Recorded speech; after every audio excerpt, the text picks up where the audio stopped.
So it's a pleasure for us today to have Marc Vinyals here, who will talk about conflict-driven close learning, resolution, and how they are connected or not to each other. Please, Marc, the floor is yours. Thank you. So let's start with our great, beautiful, and old DPL algorithm from the 60s that we all love. We want to find out if a clause given in CNF over there is satisfiable. And well, we're just going to do backtracking.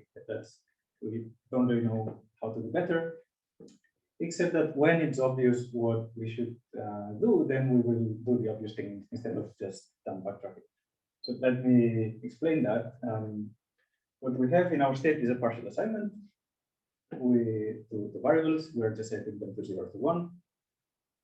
And now the algorithm just runs in a loop while it hasn't finished. So, well, if the current assignment happens to falsify a clause, then we know that we are in a not good part of the search state. So we better backtrack.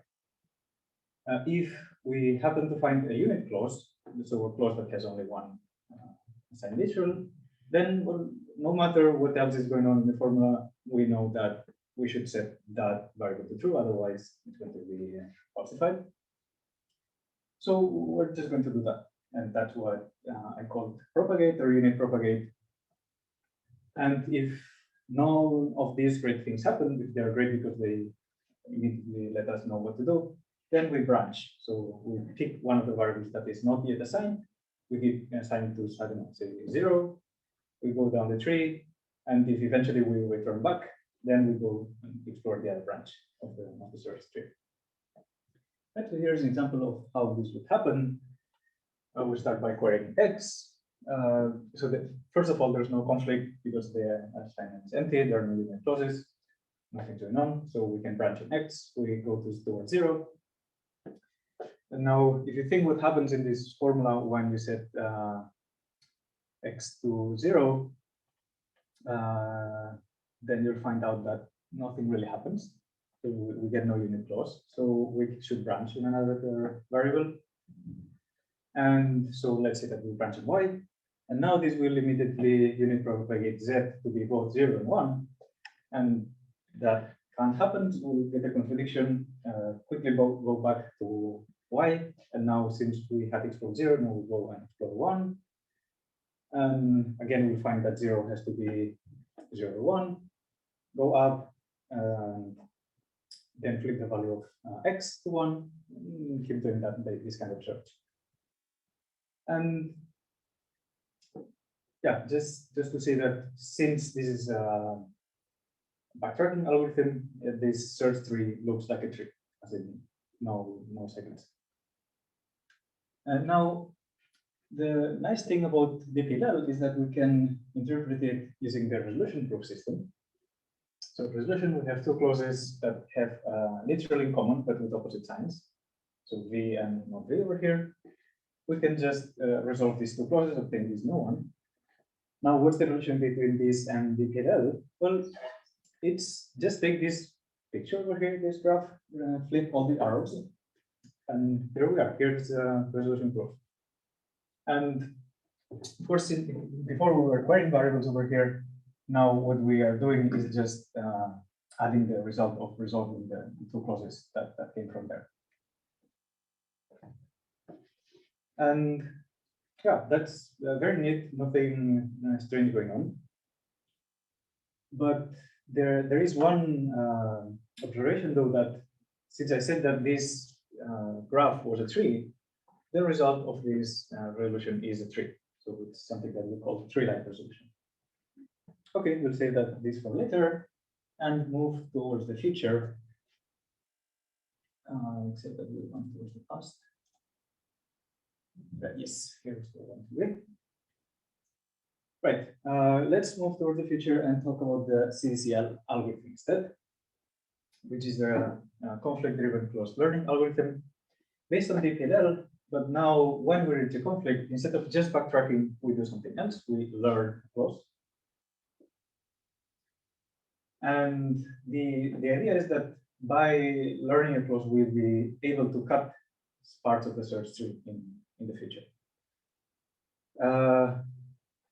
So for instance, if we go back to our example, when we had set x to 0 and y to 0, then we reach some contradiction over these variables over here. But notice that these clauses over here. These clauses have no x in them. So that tells us that, okay, this conflict will get no matter whether x is set to 0 or to 1. So we should be able to reuse it in the future. So that's what we do. We figure out that actually the reason why these two clauses was false was that we had set y to 0. So we are going to remember, hey, y should be set to 1 in the future. And we'll add that to a database of learned clauses. So now when we complete backtracking this part of the tree and we move towards here, we no longer have to branch on y. We can just say, but I know that there's this clause forcing y to be set to 1. So we save part of the string. Now, this algorithm has not only a partial assignment as it stated, it also has this database of learned clauses. And it's also a little bit different than CDCL. So we have, I have written here learn instead of backtrack, but there's also some backtracking going on. And there are three new things, or two new things actually. When we are in a state where nothing happens, before we could only branch on a new variable. Now there's two other things that we can do. Forget the restart.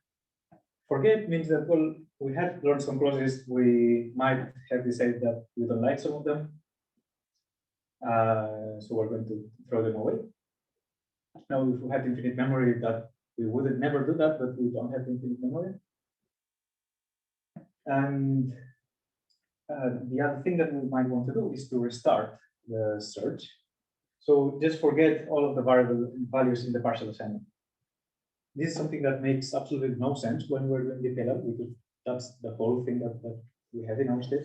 So that's not true if it's a randomized algorithm. It might make sense, but let's not go there. But what happens here is that, sure, we forget our partial assignments, but we remember what the learning clauses are. So it is a partial restart. We forget part of the state, but not part of the other state. And you could view forget as also forgetting one part of the state, but not the other. Fair enough. Now, CDCL can also be interpreted using resolution. And again, the idea is that we flip our graph. But now we have to use the learning part.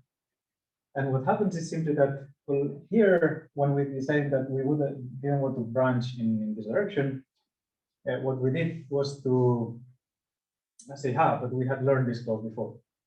So now it's something very similar. We just have to go and look wherever in the proof we had learned this clause, place an arrow from this clause towards here. And here we go. Here's a resolution proof. Now the difference is that because of these back arrows, this is no longer a tree, it's directly a cyclic graph. So that's not necessarily safe. So in fact, it's very much not the same in that tree-like proofs and DAG-like proofs can be very different. So there are some formulas that have short DAG-like resolution proofs, but where tree-like proofs, any tree-like proof of that formula needs to be exponentially long. So that means that DPLL will run for an exponential amount of time in that formula, just because the search tree is the same as the formula. And CDCL in principle is not limited by that. But I say in principle because, well, it's not clear that there should be a one-to-one correspondence between resolution proofs and CDCL proofs. In fact, there probably isn't one.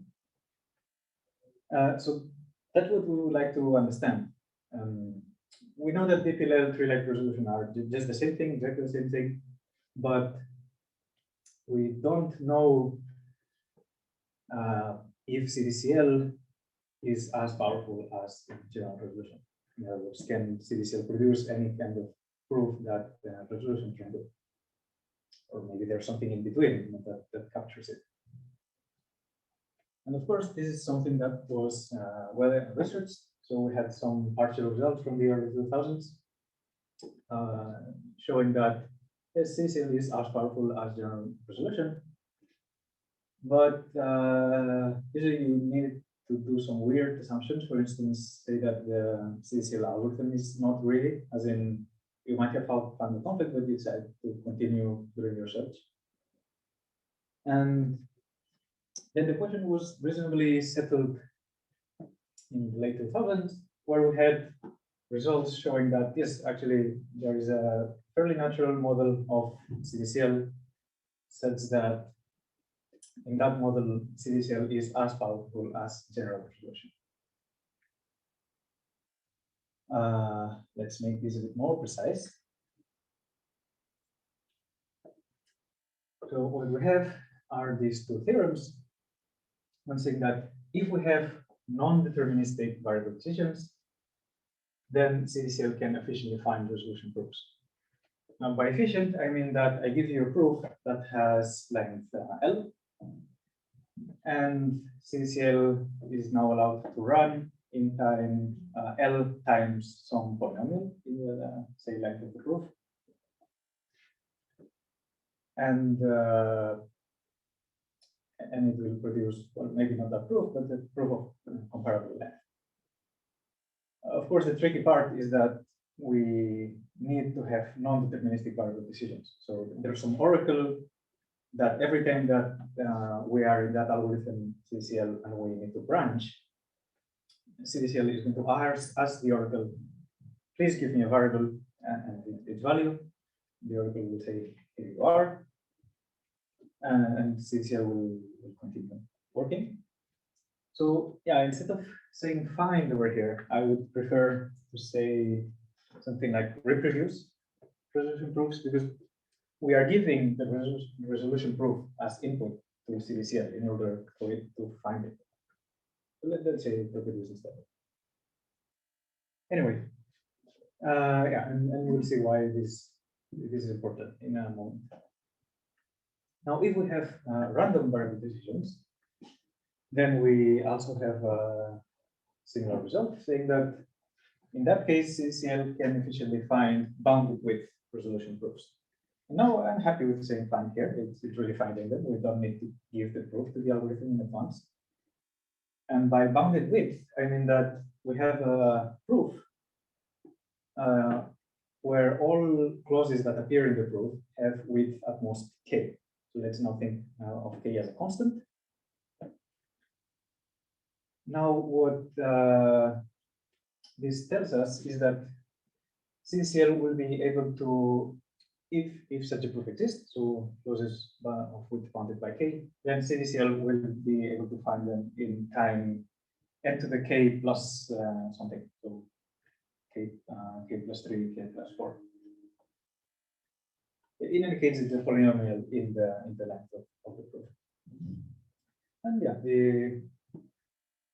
it's quite nice because it's not obvious that CDCL should be able to do this. As in, if I told you such a proof exists and I tell you to design an algorithm that will find it, that's easy to do. But CDCL is not necessarily programmed to do that, and yet it does it. So that's great.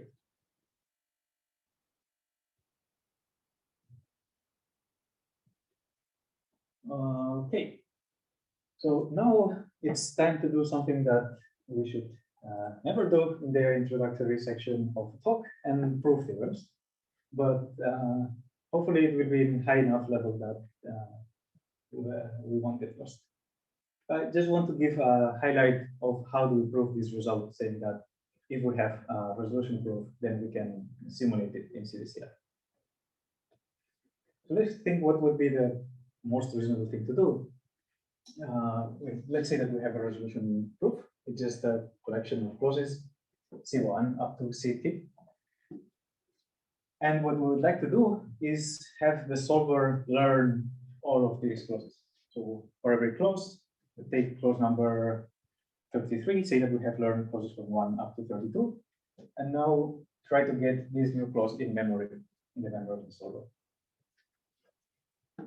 Now, well, this would be great, but, and it's the idea that all these algorithms from the early 2000s followed, but it seems very hard to do, and at least we don't know how to do this. What we know how to do is to absorb every clause, and this is a new concept that I will explain just now. So we will not learn every clause in the proof. We will learn enough clauses so that the solver thinks that we have learned this. It's so, and what do we mean by the solver thinks this? Well, we are going to say that a clause is absorbed if we were to learn it, this wouldn't enable more unit propagations to the solver. So we know that learning a clause means that if we set all the variables of that clause except by 1 to false values, then the last value is going to be unit propagated. And this will happen if we have the clause in memory, but it might also happen even if we have other clauses in memory that are not this one. Let's see a couple of examples just to illustrate this concept. So here's an example of a clause that is implied by the database, but is not absorbed.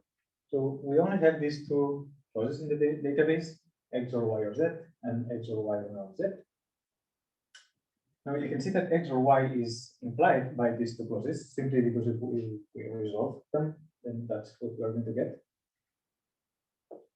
But I claim that it is not absorbed. Because if we set variable x to 0, then this clause x or y will become y, there's y, the unit clause. So it should propagate y equals 1. However, if we go to our clause database and set x equals 0, then we're going to be left with two clauses, y or z and y or not z. They have with 2, and something that has with 2 does not have any unit clause in it, so it doesn't unit propagate anything. That tells us that x or y is not an absorbed clause, and if we were to add this clause to the database, the solver would notice something different would happen. Instead, let's consider this other database that has 3 clauses, x or z, y or z, x or y or not z. Now I claim that the clause x or y is absorbed by this database. So adding it to the solver will not do anything. Why? Well, let's try setting all the vectors but 1 to 0. For instance, if we set x to 0, then we would get y to be propagated. And now let's see what happens in the database. Well, first of all, the first clause, x or z, will turn into z.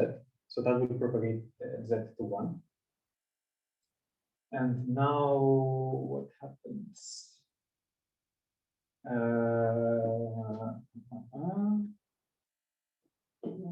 Right, so now the last one becomes y. So now we have y equals 1. So y is propagated. Now, and if we had set y to 0 instead, so now in the clause that we want to absorb, x would propagate. What happens in our example is that again z gets set to 1, and now the third clause will make sure that x is being set to 1. So since we see the same effects, no matter whether x or y is in the database or it's not in the database, we say that this clause is absorbed. So there's no need to learn this clause. This is the point where if we had reached this state in the solver, we would say, yeah, this clause x or y was in the proof, but now we are happy even if we don't have it, if we have not learned it. So this is what the algorithm looks. For each clause appearing in the proof, then we just try to observe the clause. How do we try to observe the clause? By, well, if there's a conflict and there's some unit propagation, there's nothing we can do really. So the only choice that we have is when we assign a literal. And then what we do is pick one of the literals in the clause that we would like to observe and set it to false. If we were to set all the literals to false, we are sure to get a conflict. And so that's why every time that we do this, we will eventually reach a conflict, learn a clause. And I will not prove this, but if we kept repeating this process, it's guaranteed that in a polynomial number of steps, CI will be observed. Now, I'm cheating a little bit in the way I'm presenting the algorithm, because I'm saying that after a conflict, then I'm going to learn a clause and then immediately restart the solver. So forget everything that is in the partial assignment so far. That's not something that CDCL would allow you to do, because there would be more unit propagations, and it might be that you will have more conflicts after this. But we'll just have a restart here, even if we are not allowed to do it, just for simplicity. What we will do is just remember that we want to restart as soon as possible, and then restart as soon as possible.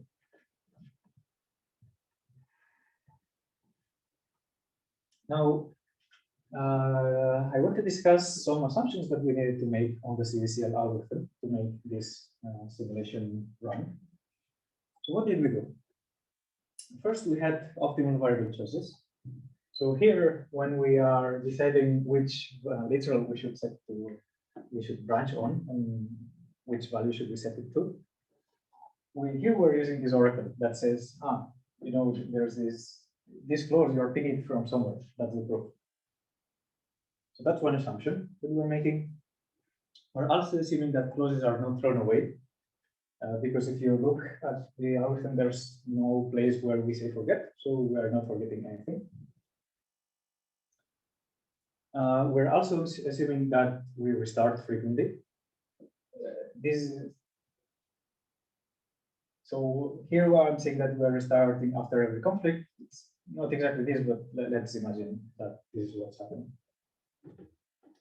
And finally, we're also assuming that when we're learning something, we are not doing anything too strange. And since we didn't discuss how we learn, this doesn't make sense right now, but we will talk about this later. Anyway, it's time to talk about the elephant in the room and talk about branching. So we discussed that in order for this simulation to work, we have to make optimal variable choices, and probably this is really something that we cannot get rid of. Even so, already from the early 2000s, we know that, well, there's no deterministic algorithm can simulate resolution unless there is some collapse in the fixed parameter hierarchy. And well, since this CDCL is a deterministic algorithm, then if it were possible for CDCL with all its deterministic heuristics to simulate resolution or to find it, resolution proves efficiently, then there would be this collapse in the hierarchy. And not only that, but we have an even stronger result saying that, again, there's no deterministic algorithm that can simulate the resolution unless p equals to p. And this is a recent and correct result. So of course, there's no hope that CDCL should be able to find resolution proofs efficiently. It can only try to repeat the result. Now we can ask, well, sure, but CDCL is a very particular deterministic algorithm. Maybe if we decide that this is not a general thing, but this is only CDCL we're talking about, maybe we could say something without that's not a conditional result. So just say CDCL cannot simulate resolution. And yeah, there are a couple of results in this direction. For instance, we have that if you have a static order, so you fix the order in which we want the variables to branch. So we order the variables, say, from x1 up to xn in some way. And then every time that we want to branch, we look at what's the smallest variable that is still free, and we branch on that one. If we do that, then CDCL is going to be equivalent to the ordered resolution proof system, which is not a big fancy word line resolution. So that's one way to prove this unconditionally. We can also prove that if we have a dynamic order, such as visits, or yeah, so some kind of similar heuristics to this also work. And yeah, let's discuss that for a moment. I want to give an idea of how we show that CDCL can have a hard time when you decide that the branching, the way to choose variables to branch on is this visit heuristic. How does visits work and similar related heuristics? It's essentially we give a score to each variable and we pick the largest score.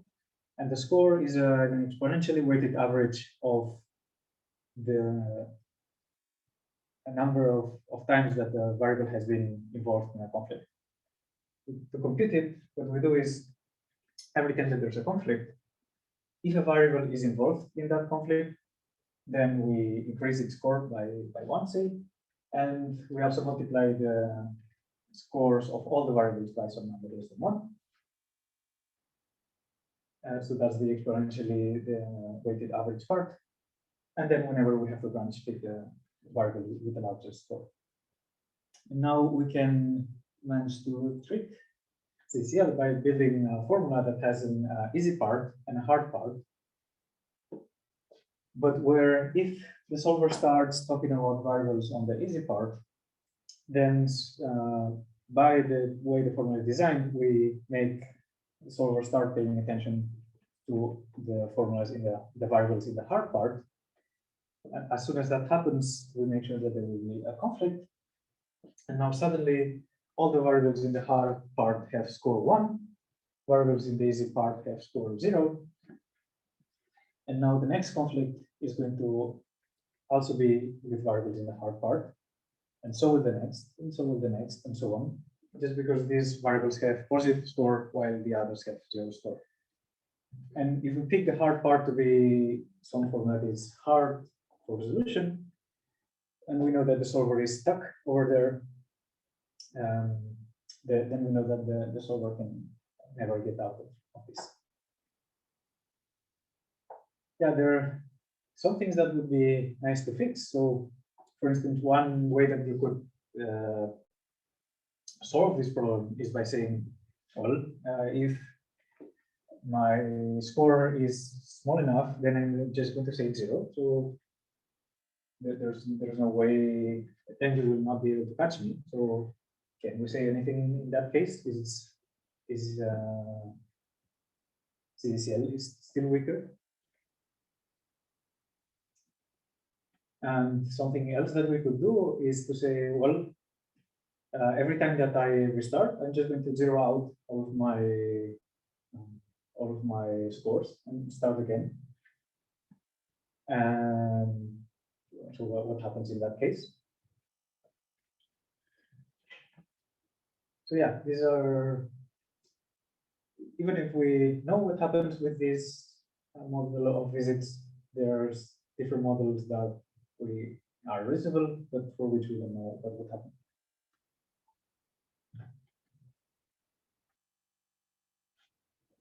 Okay, so we dealt with the elephant in the room, which was branching. Now it's time to deal with the elephant in the room, which are not forgetting anything.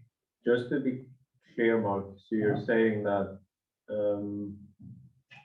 so for these formulas, VSIDs, any solver using the VSIDs decision heuristic will get stuck, but the VSIDs in floating point, say with fixed precision, will not necessarily get stuck. That's right. Okay. And also, is it important that these are satisfiable formulas? These are unsatisfiable. These are unsatisfiable formulas, but they're So they need to have a short resolution proof. ah And the short resolution proof is because of this easy part. okay.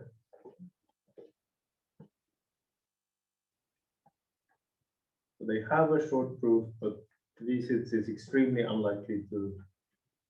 Oh, will not. Okay. Or you wait. This is like you will not find it. Period. Well, there's a probabilistic full statement is a probabilistic statement because. So what would happen if visits right? If you choose the variables, if you have an oracle that tells you please choose these variables, then it could still work. By the results you told us about previously, I guess. Mm-hmm. Okay, but it's just highly, highly unlikely. Right.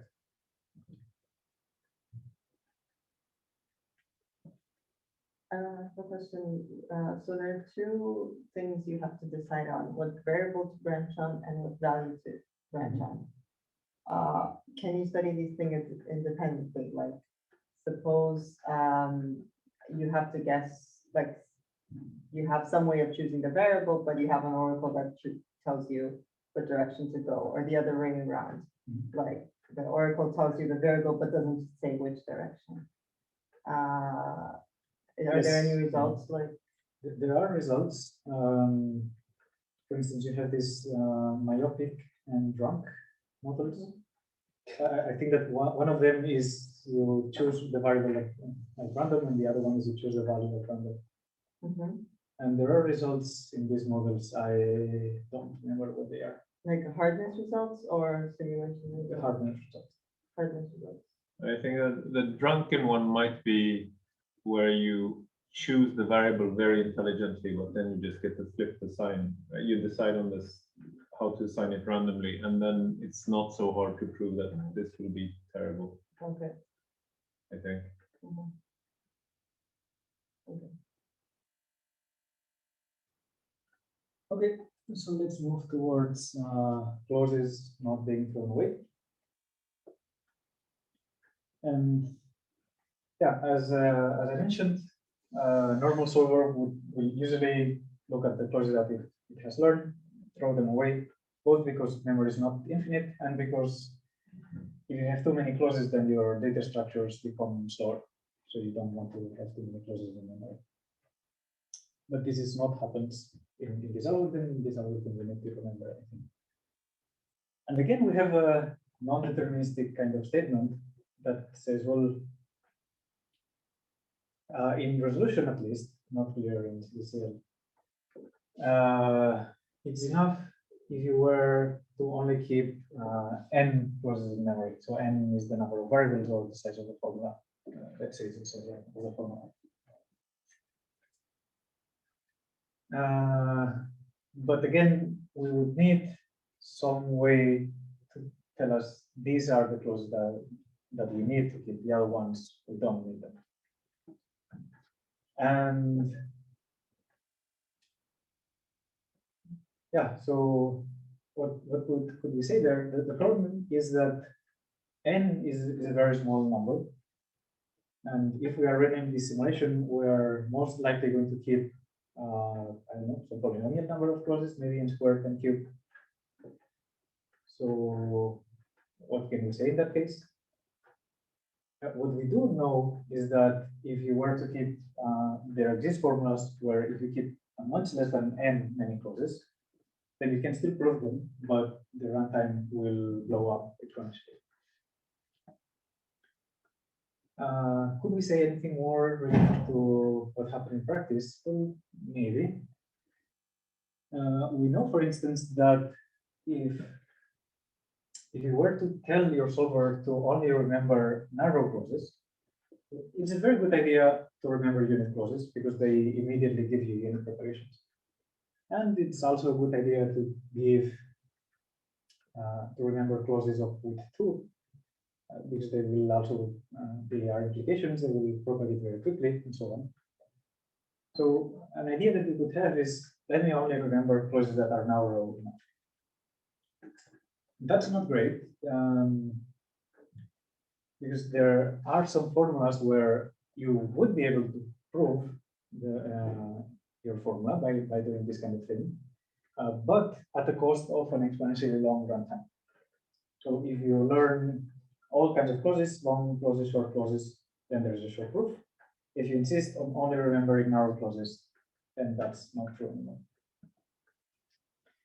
And you could think, well, it's true that solvers don't really do that, but they do something not too different, which is remembering clauses that have low LBD. So LBD is kind of a width measure where variables are split in blocks, and then we say that if you have two variables from the same block, they only count as one and not as two. And Like some kind of block width index width. sometimes, yes, except that the blocks change over time. Okay. But yeah, it's and the good thing. Well, can we say anything about CDCL when we decide that the way to choose which clauses to remember and which to forget is what happens in practice? And as far as I know, this is very open. Mark, I don't, You look confused. yeah, I don't mean to nag you necessarily, but it's not in general sufficient to keep a linear number of clauses, right? You have this Not in CDCL. you have this Beam Beck in Palazzo paper for resolution where you keep a polynomial number of clauses and you still run into Yes, super polynomial yes, trade-offs, which does not seem fully consistent with the first bullet on your list. It says True, enough. it's not very consistent.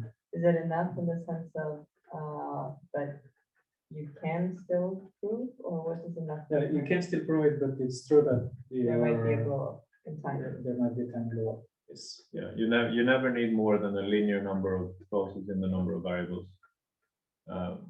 But even keeping that many clauses can still provably incur a blow up, Okay. which is a Beam Beck in Palazzo. Mhm. So there should be a small polynomial over here, and that should say feedback and then the door instead of this one for us.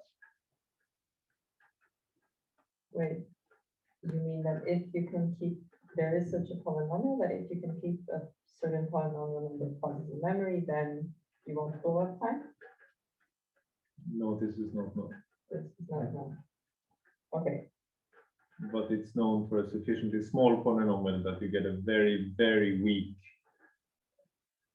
I don't even remember. It's something like, you know, it's super polynomial, but it's something like n to the log n divided by log n after in the exponent or something. So it's like barely increasing. okay, And this is probably not tight, but this is what, okay. like basically you look at taking formulas over long and very narrow grids Yeah, okay, and you scale the dimensions appropriately. okay.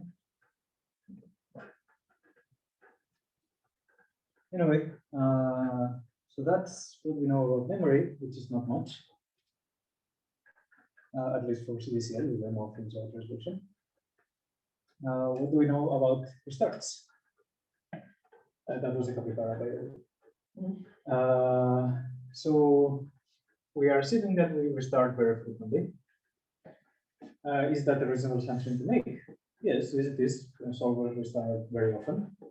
So why should we even care about this? Well, it's not true that solvers restart after every conflict. Maybe it's something like more after every 100 conflicts. So the question is then, does any useful work happen in between restarts? We have no idea of that. And the other one could be as well, what if we didn't restart at all? What would the solver do? And that's a question that has been studied quite well in theory, but we have no good answer for it. A couple of things that we know is that if we have this non-greedy model of CDCL where you can keep going even after we have found the conflict, then you don't need restarts to simulate resolution in that model. We also know that we can do some kind of preprocessing, and so every time that you want to restart, then you will set some additional variables that you have added during the processing and simulate a restart, and things will also go through. But for more, let's say, standard model of CDCL, we don't know that. From the proof complexity side, we know that CDCL without restarts is somewhere in between regular and standard resolution. So what is that? Regular resolution is this model of resolution where we're not allowed to resolve on a variable twice on the same path. So here we have that represents the proof. We have the axioms at the bottom, the contradiction on top, and we simply say that look at one close, one resolution step, say this one, where we are resolving over X. Now, in all the paths that led to this resolution step, we are not allowed to resolve over X.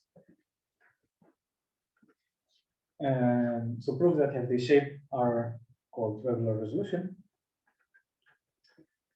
And so what do we know? Well, we know that they are exponentially weaker than general resolution. So there exist formulas with short resolution proofs, but where all regular resolution proofs needs to be exponentially long. So we actually have an explanation over here.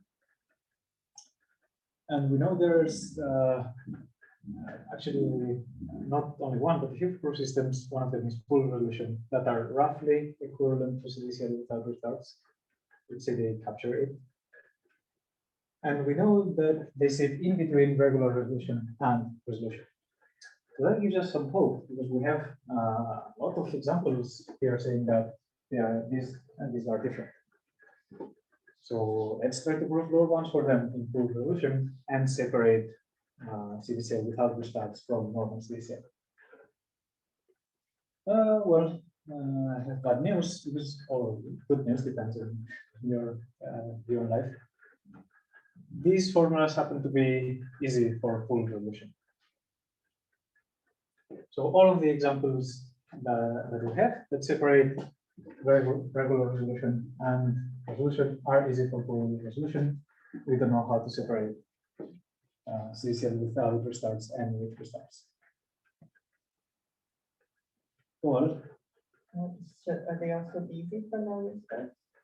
Or to be done with non-restarts? Assuming whatever you have to assume. Assuming whatever you have to assume, I believe so.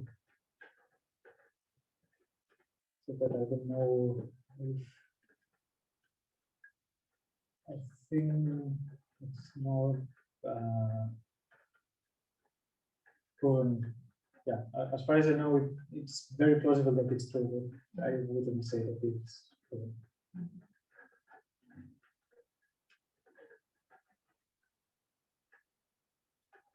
Yeah, and actually, even one local problem that Robert likes to mention is, well, could you even find the formula that you can prove in CDCL in length L, but needs length L plus 1 if you don't have results? I think that even something like this is not.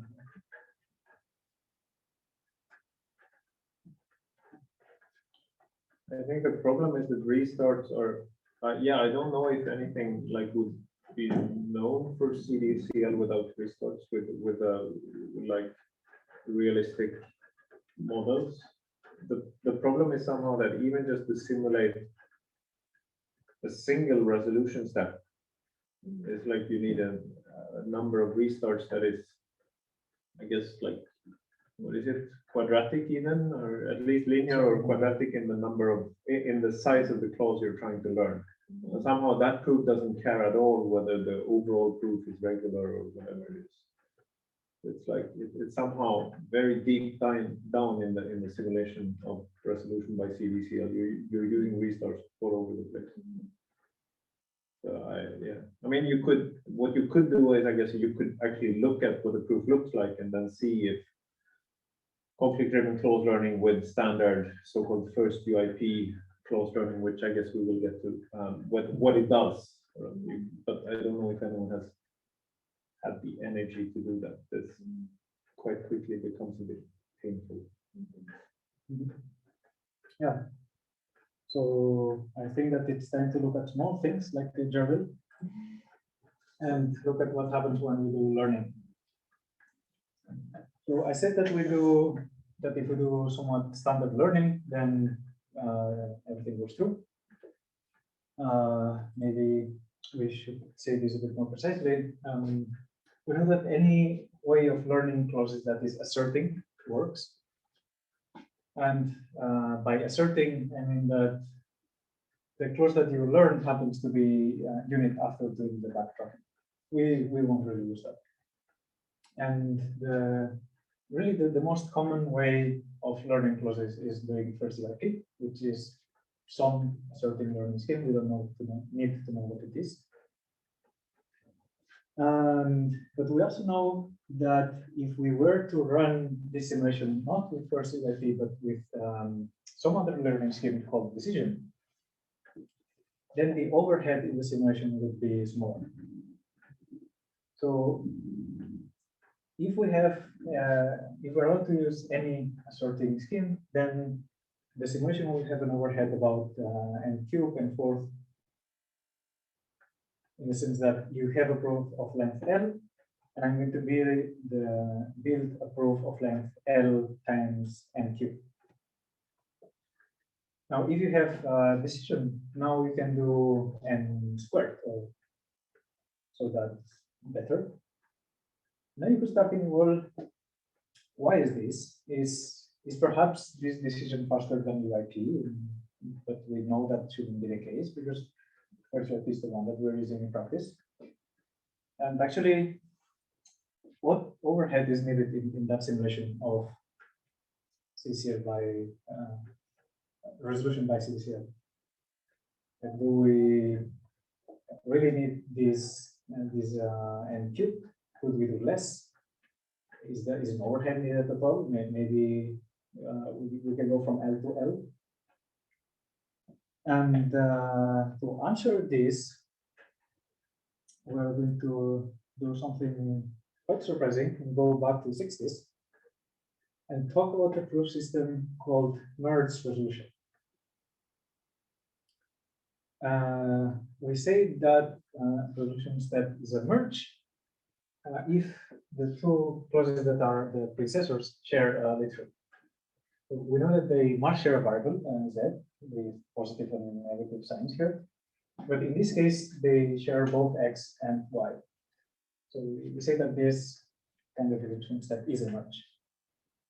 On the other hand, on the right hand side, we have an example of that is not a merge, because other than the literal with the joint signs, there's no shared variable. So that is not a merge. And well, in the 60s, Anders explored this proof system called merge resolution, where he imposed that when you have a resolution step, then at least one of the two premises should be an axiom, that's always fine, or it should be a previous merge. And so he proved that the tree-like version of this, so it was not clear at that time that there should be a distinction between tree-like and duck-like resolution. Well, if you have the tree-like version of this, then tree-like merge resolution and tree-like resolution are the same. They're no constant. It's just exactly the same. And we can consider a new version of this merge resolution proof system that is more adapted to DAG-like proof. And now the condition that we have is say you are only allowed to reuse clauses that are merges. So we have a proof, it's DAG-like. So because it's DAG-like, some of the clauses can be used multiple times. But we are only allow you to do that when the clause is the result of a merge step. I claim that when we have CDCL with first UIP, I well, can't prove it to you because I didn't tell you what that is, but I think that that will produce merge resolution proofs. Because the clause that you learn is going to have this property that it is a merge.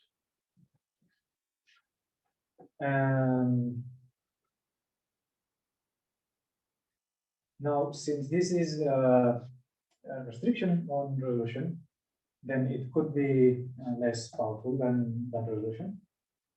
It's not very, so it's almost as powerful as it is, because we can show that this merge resolution can simulate normal resolution with at most a linear overhead. So if we have a proof of length L, then it will have a length at most n times L. But there are some formulas where this kind of overhead is needed. So we have a proof of length, a formula that has a proof of length n in resolution, but merge resolution proofs of that formula need to have length n squared. And therefore, resolution with first UIP also needs to take length squared. Again, this seems very, yeah. Didn't you say before that when UIP you had a factor of n cubed? At most n cubed. And but here you're showing you can actually do it with only n. Yes, so this merge resolution is not equivalent to first UIP. But is the first UIP produces merge resolution proofs? The same that CDCL produces resolution proofs. So, but it doesn't produce like the optimal one, but produce one Right. with the okay. Mm-hmm.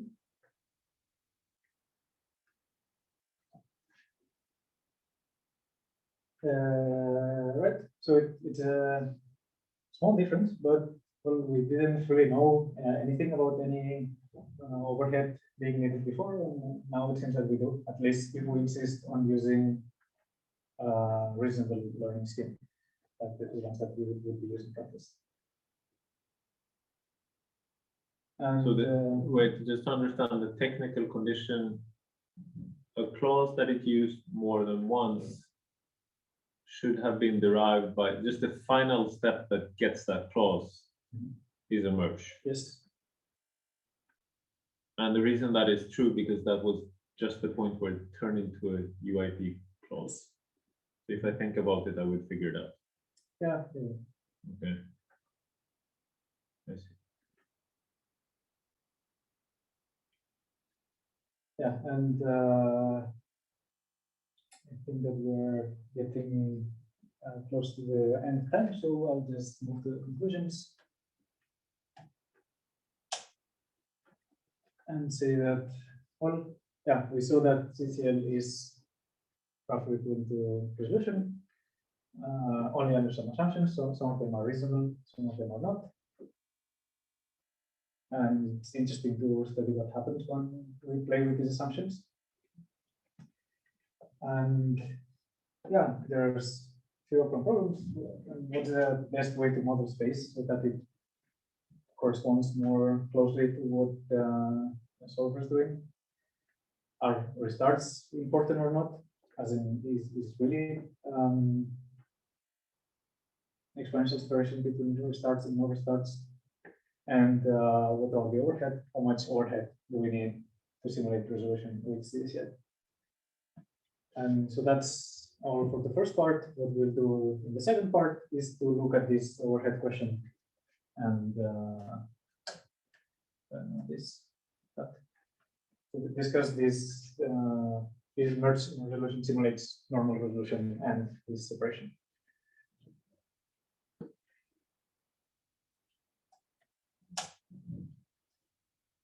So let's thank Mark. The room is clapping and everybody else is clapping virtually. And then we can open up for questions. I'll put on my glasses so that I can read the chat if there's anything there, or if anyone just wants to unmute and speak.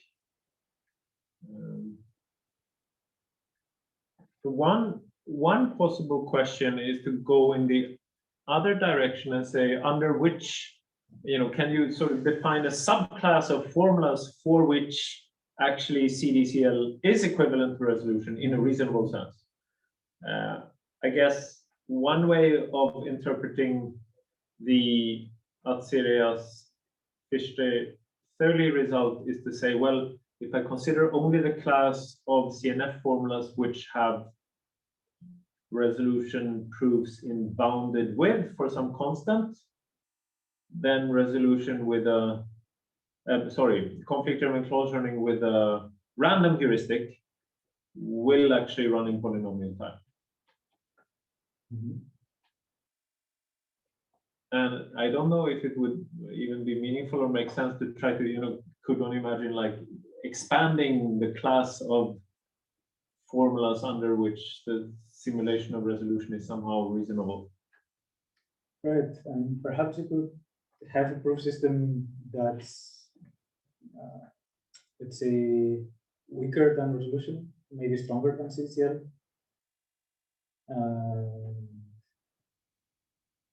But it's in between. And if you know that you're given a proof in this proof system, then it's easier to simulate it.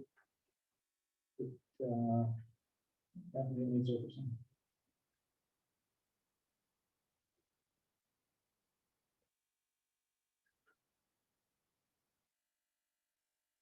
Thought a bit that if merge resolution could be that, but it seems that doesn't quite help.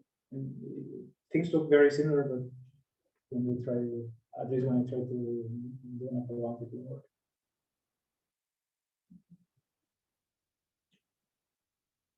I guess another very annoying question is, well, so suppose I give you a formula where the theoretical resolution length measure is L, and the theoretical resolution space measure, say clause space, is S. And now, can you give me a CDCL proof that runs in roughly, I mean, even polynomial in L length and polynomial in S space? I think someone tried to do this in 2016. Really? And failed, apparently. Apparently. So no news on that front? Not from my part.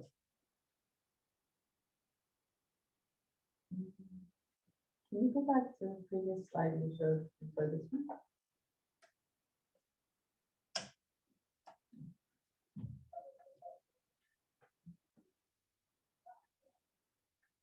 If from CDCL you're trying to produce a merge resolution proof, what overhead do you get? Can you decrease the overhead by n factor? Is your wait, sorry. Did you say I have a CDCL proof and I want to produce a merge proof, or I have a merge proof and I want to produce a CDCL proof? I meant that way. You have a merge proof, you want to produce a CDCL proof. Yeah, I mean, ideally, I would like to say now we can do it better than Q, but I don't know. Okay. If we could find something in the middle, I think that would be great because it would explain one part of the overhead is because of this, and the other part is because of something else. Right. Okay. Okay, I guess it's soon time to take a break. If there are any final questions in the chat or in the room, then we can take them now. And otherwise, I think we'll thank Marc again, and we'll take what should we say, a 10-minute break maybe? Yeah. Okay. So let's thank Marc again. And we're breaking for 10 minutes. So we are back after the break and after some initial discussions, and now Marc will be on the board, I think, if the owl will follow him on the board. We're all very excited to see how this will work, and they will continue with the more technical part of this presentation. Marc, please. Okay, so let's prove some things about this merge resolution. Do we want to switch the light off, actually? it even visible? Not visible. Which one should we turn on? The- The board one? The board light. Oh, Or okay. is it coarse? Yeah, it's not completely not visible. Let's see. By the way, there's a definition of merge resolution for QBF. I think they are not related. So we say that an inference step is a merge.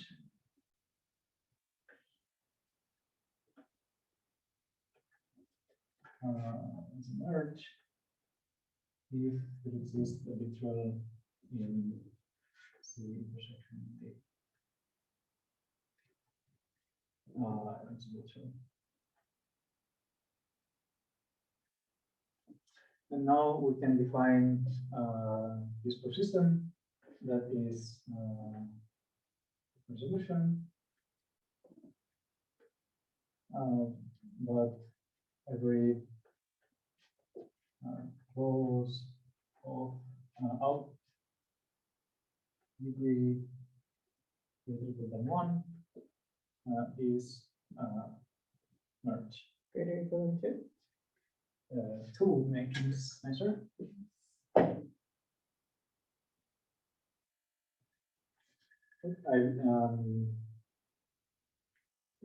As Jacob said, I don't care how we reach this close. I only care that it itself is close. I don't know if I should stand here and make noises. The owl is not focusing on the board. Plus, I think you should write maybe a little bit larger. I don't know if the audience will tell us, but I think it might be hard with that font size Okay. to make out what's on the board. Or the virtual audience will have to correct us. I'm just trying to watch on my screen. Larger would be nice. Yes. Okay. Now there's someone else here making noises back to the old to keep it focused on the board. It's just very interested in your computer. It's really. Oh, now it's on me instead. Be quiet, Jonas. I'm sorry.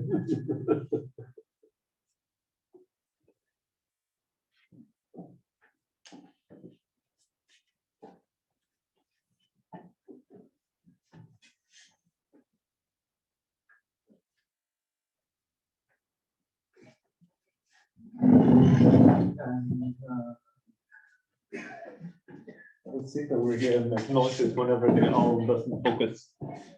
That would probably set it more. Make noises, Mark, because I'm making noises, of course. I want this to be heard. But every vertex of out degree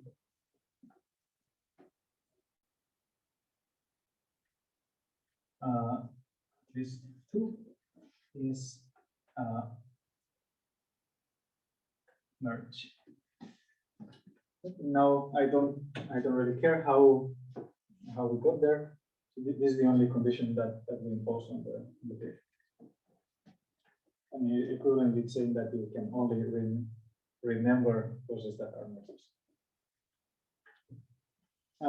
So let's try to simulate a normal resolution with this persistent.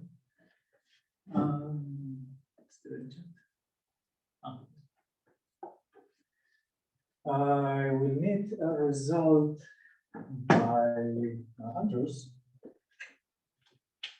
This is the one that said that tree-like merge resolution and normal and tree-like resolution are the same. So will we see if I write over here?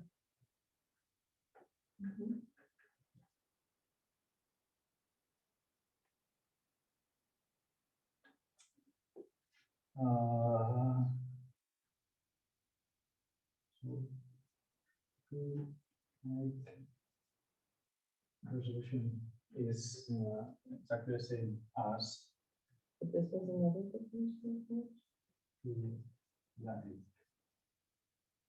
merge resolution, and yes, this is a different definition of merge resolution. It's not looking at the Martin tree. Yeah, this is the one that says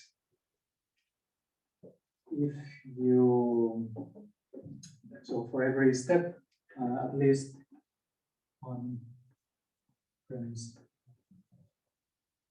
is an axiom or a merge.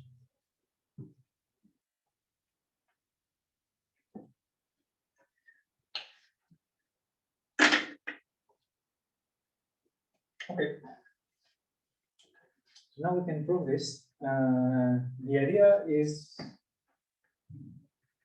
in a sense, similar to this Pipatrice-Savat and Darvish simulation or AFT simulation, where we would like to learn some clauses or derive some clauses, but instead of that, we are going to be happy by deriving something similar. Sorry, what are you proving? The Andrews or? No, this is, let it be over here. Okay. What we're going to prove? Still, we have resolution. Move. And then we can build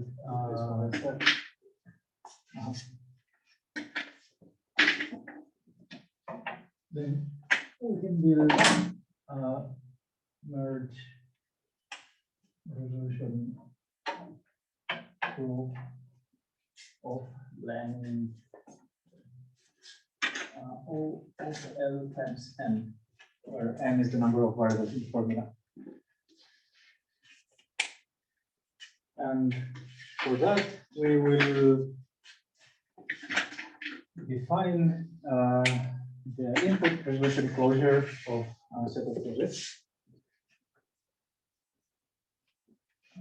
We are going to call it CLI of and it's just the set of all clauses that are derivable from F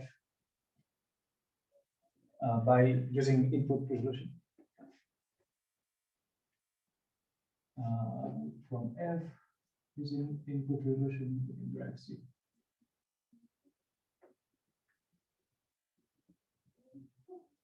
Input resolution is this kind of resolution where you take two clauses, derive one, then take another axiom, derive, take another one, and so on. So they will have this kind of centipede thing.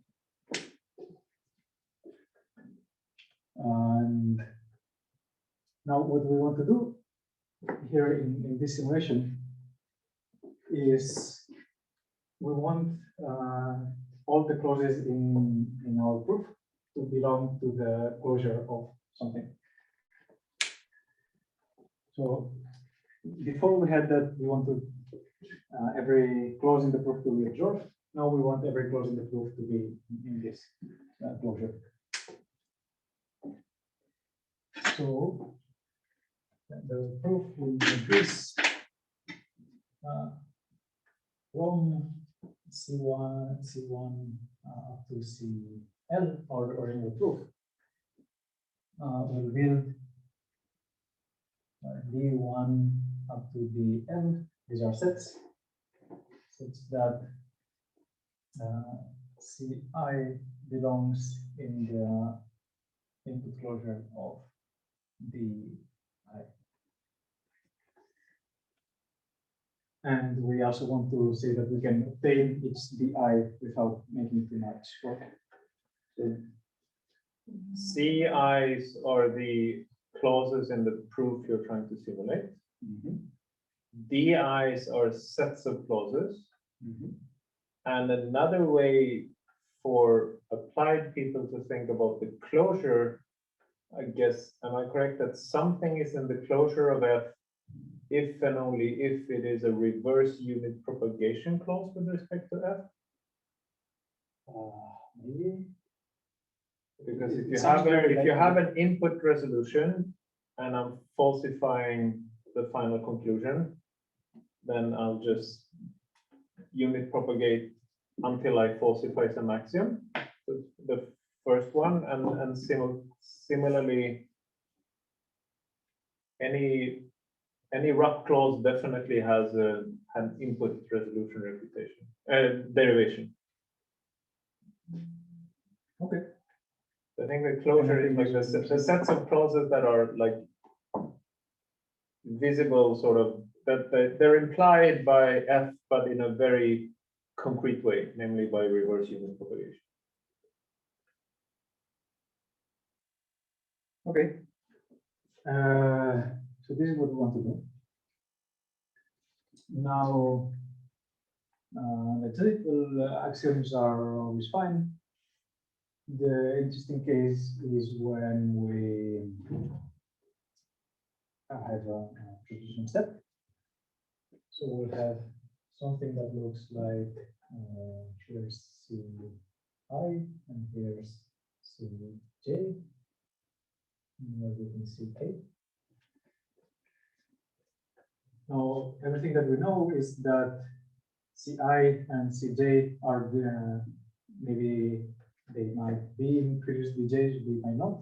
All I know is that I can derive them using an input proof. So let's actually draw this. We do something like this. So here's one input proof. Here's another one. And here is this is Ci, this is Cj, this is Ck. What do I know about this? Well, it's a tree. That's nice. It's always nice to have trees. I know that this has length at most n. Why? Because every input resolution derivation can be assumed to have length n at most n without loss of generality. And that's the same way that you prove that the tree-like proof can be made regular without loss of generality. If you apply to an input proof, you'll have that it's also regular. So we have that no variable is being derived more than once. So there's has length at most n. So this whole tree has size at most n plus 1. And now we look at this theorem by Andrews saying that tree-like resolution proofs are the same as tree-like resolution proofs, and say that we can translate this into something that I don't know what it does. I only know it's a tree, and it has size at most 2n plus 1. What do you mean by size here? The Number of clauses, number of steps. what number of resolution steps? Yes. Okay, not number of clauses necessarily. I don't know if you care about clauses. Sure, Okay. number of steps. Okay. Mhm.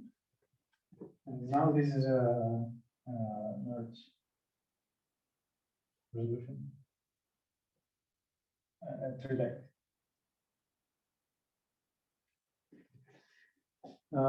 But also by looking at Andrew's paper, this is not really any kind of tree. It is something that looks like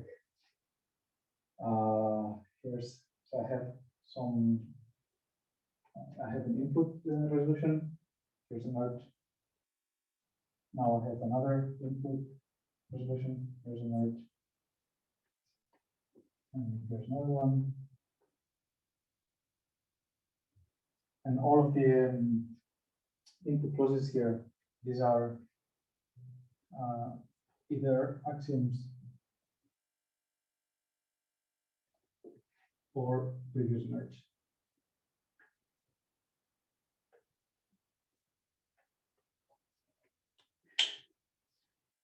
So in fact, I translate this tree-like resolution proof into this sequence of input resolution derivations, each of which ends with a merge. And the axioms used in each of these sequences are either axioms that were used over here, or they are some of these merges that are being derived here. So now what I do is to take my set the I to be d I minus 1 union the set of all these merges that we have from here. So that's going to be EJ. EJ is a merge in this two-light merge illusion.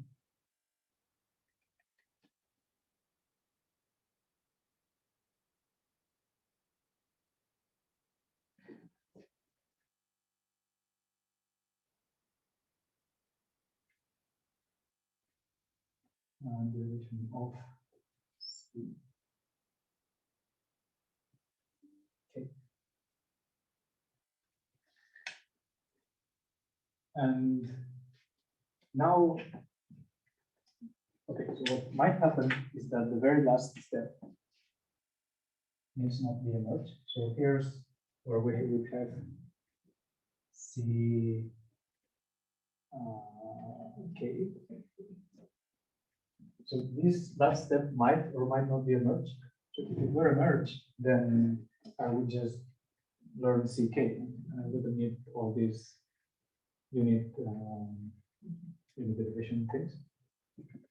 And it's also, we don't really get CK, we get some that's nothing in CK. So what I wanted to write over here is not really clauses that can be derived by input resolution. I meant clauses so that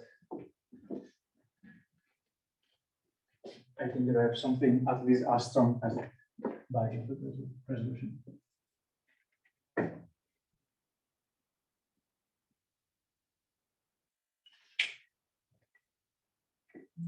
This will annoyingly be important because it turns out that this merge resolution for system is not closed under weakening or restrictions or anything like that. So I wanted to ask you about that. So somehow if I take my clauses and make them a little bit weaker, then maybe the merged resolution proof could potentially become shorter. Oh, very much. Imagine that you have a formula, you just weaken every clause with a variable. So now you can do everything that you want because there is this new variable. And add the clause that says that variable is false. Say.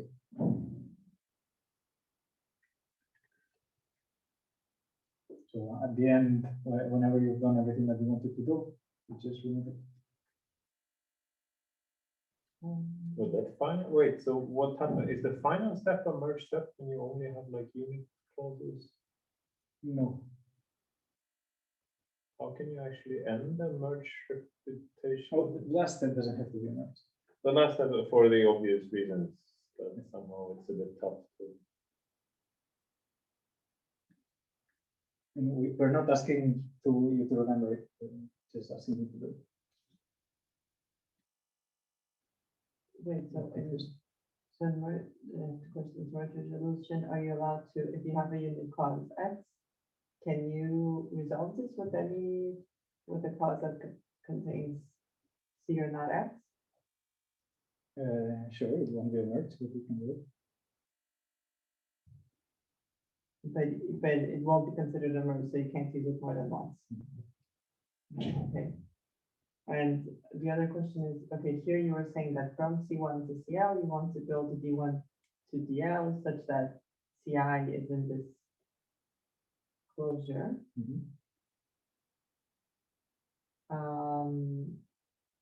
And do you need some other, maybe, I'm not sure if I'm missing something, but do you need some other constraints on how that you can actually derive this DI? Yes, I have to say that deriving the I from the I minus 1 will Yeah. take at most a linear number of steps. You need that too. That's not implied by what you have on the board. No. Okay.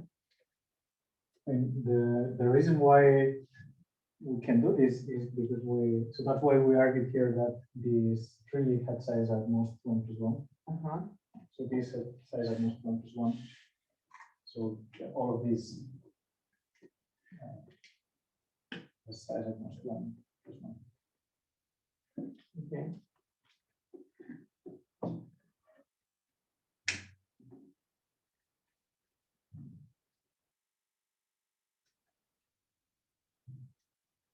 But yeah, that's all there is. And now this CLI, this I has nothing to do with, It's I for input. That's it has nothing, because I guess you have CI enclosure, IDI, so that the I in the closure is this I are different a eyes. different size. Okay.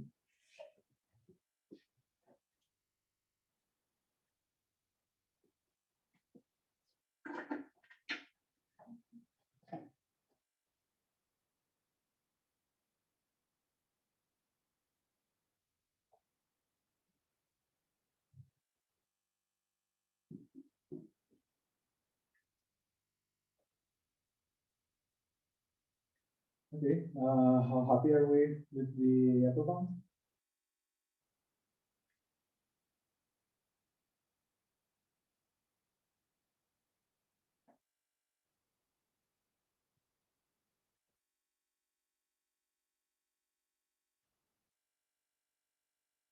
I think we're very sad. I think I'm happy. But I'm happy. Is that a trick question? No, you should. I am also happy.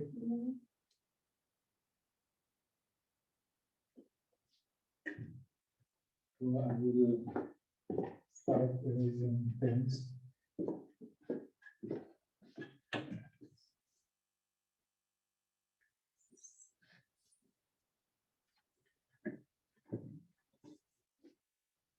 So this proves that you only get a n row, and in particular, your these only have yeah, DL only has n times L clauses. Yes.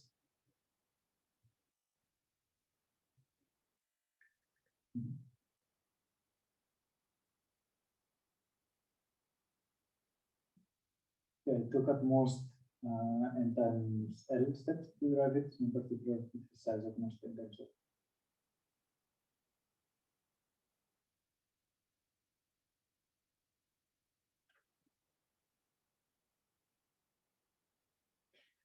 I still see unhappy faces. Oh, I need to think more about this.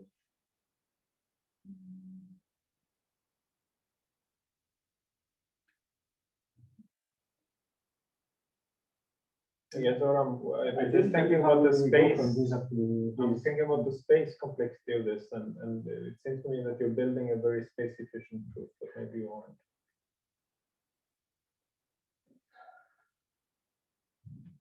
No. I'm adding stuff to the I one. Not erasing anything from Okay.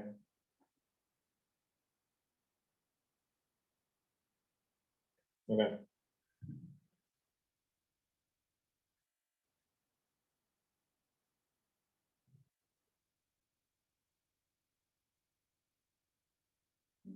everything.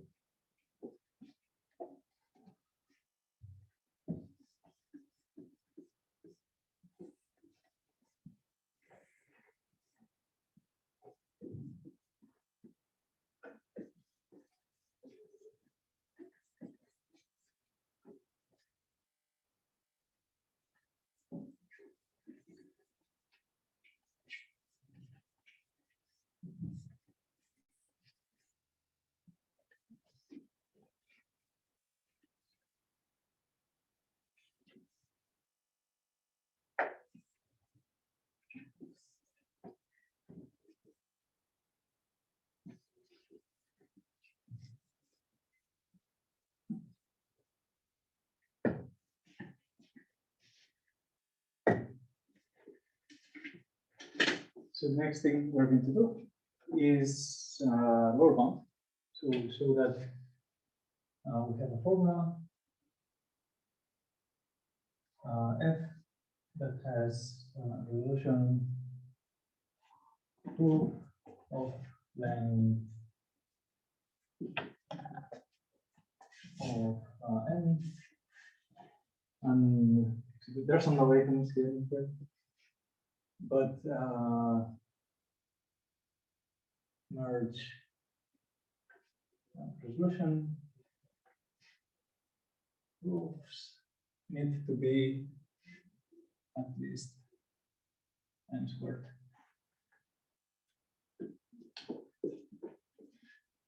Right. So let me start by saying what the formula is.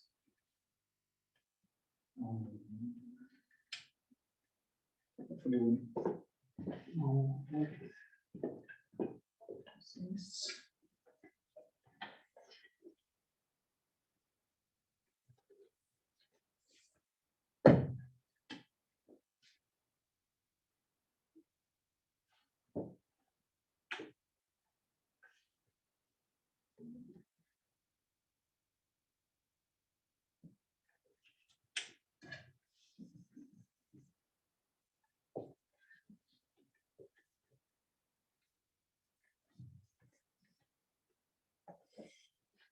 Okay, let's build the formula.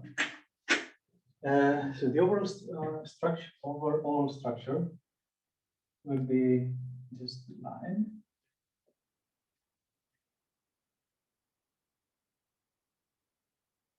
Some implications.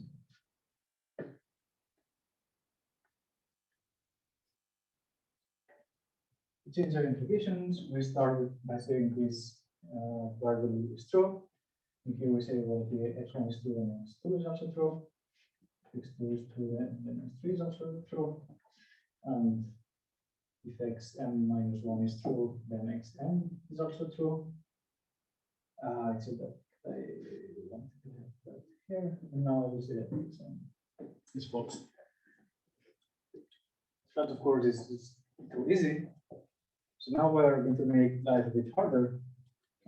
And we're going to say, well, sure, this is true, but this will only happen when some new new variable w1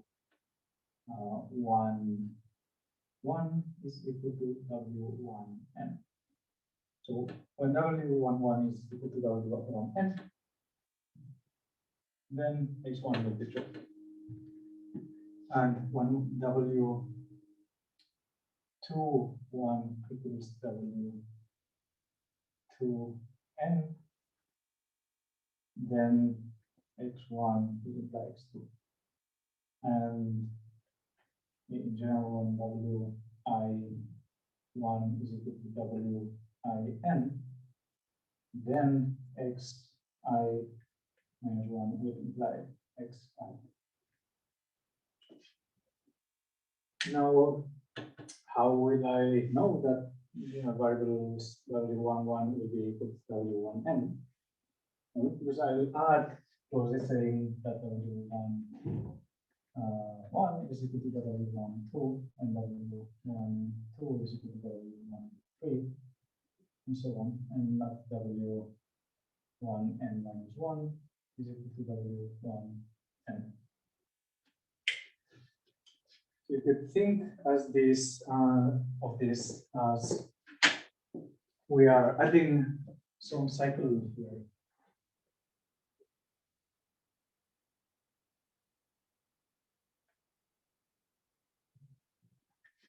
So this would be wi1, this is win, this is wi2, this is wi3, this is win minus 1, and so on.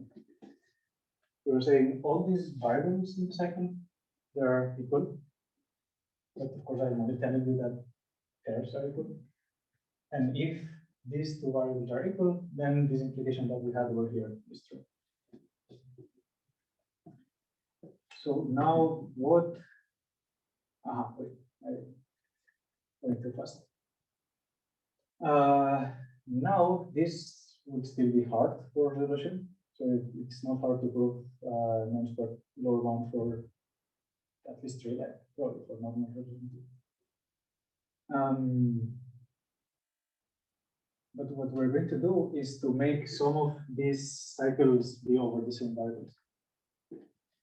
So actually, when I wrote wi1 equals win over here. It implies xi minus 1 implicit type. So what I want to write is something like I hat, where I hat is I modulo L. And think of L equals full of them.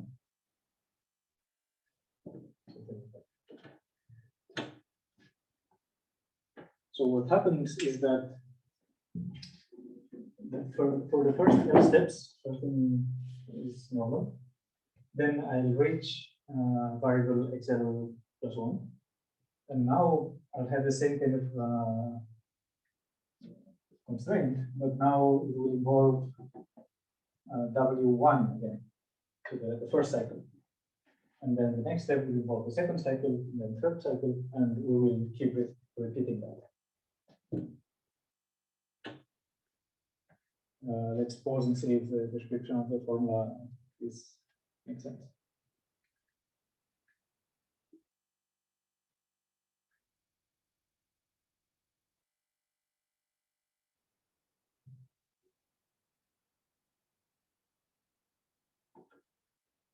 We can try to prove why it's easy. Then maybe it will make more or less sense. So let's try to prove this in relation. What we will do is we have this closed for these are for all I in L. Again, L is this is much more than N. So what we will do is derive W11 equals W1 L N. We will take L steps, N steps. But since we are doing it for every L, the total is N times L steps. Now we are in normal resolution, so we are allowed to remember this. And so now we can essentially forget about all of these cycles. And every time that we see one of these constraints, we just derive. So from this string thing, I just derive the thing that I have on top. So my input will have this constraint. Using that I have derived W1 equals Wn before, I just derive H1. Then I go to the next, and I say, well, from my input and the fact that I have derived this value, I derive H1 plus X2. So now I have that X2 is true. And then I do the same for X3 and so on. So derive X1, X2, and so on up to Xm and X with M, which are contradiction. And these will take M times some constant amount of work. These are constraints over constant number of variables, so it doesn't matter what type of just a constant. So the total resolution proof will have then n times L plus so O of n times L plus n. Now I told you that this is about log n, so we throw it away with the out filter, and this n I will set m to be about the same as n.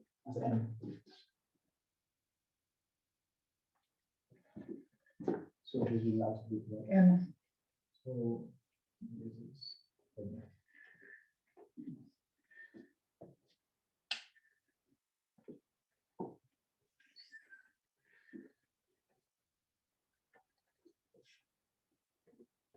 nothing really happened because I had few cycles. I just did the force on everything and write this.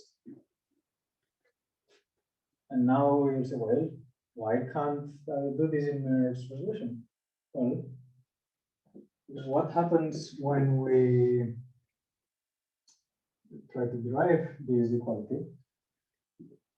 Well, so let's do one of these. We have processing, for instance, W11 or W12 negated W12 positive, or W13 negative. I will resolve them, and I will get W11 or W13 negative, which is great, but there was no merge. They are different parties. So that's why merge resolution is not able to do this intuitively, of course. We need to prove it.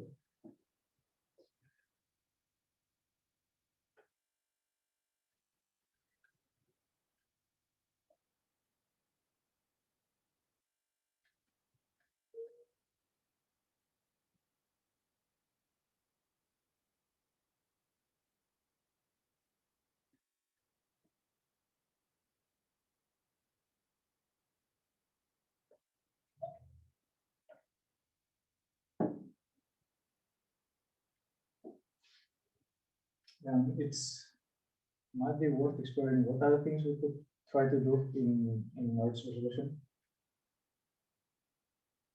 For instance, we could be very evil and decide that you do your things with. There's no reason why you should be deriving this W1 equals W1, and first I could have instead taken this constraint and resolve them together once. Why can't I do that? So if we were to do that, then we would get something like W11 plus W1n. So in addition to that, or let's has a or W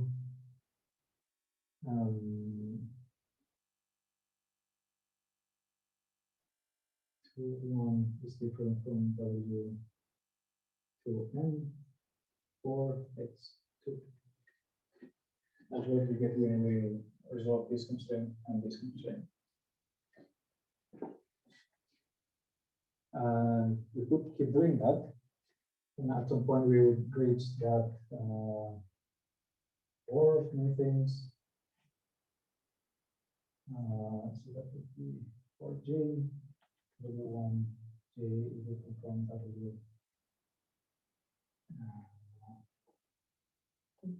It's j1. That's j1 jn or WL, for instance. This goes from j from 1 x could be an extra variable.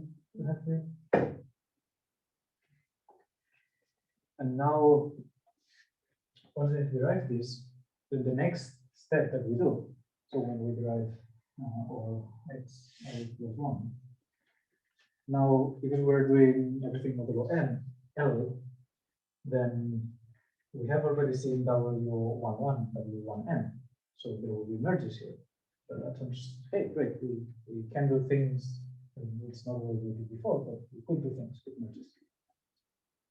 And everything looks very nice, except that this constraint is too expensive to encode. So this is a disjunction of inequalities. So this would need to do the L many clauses.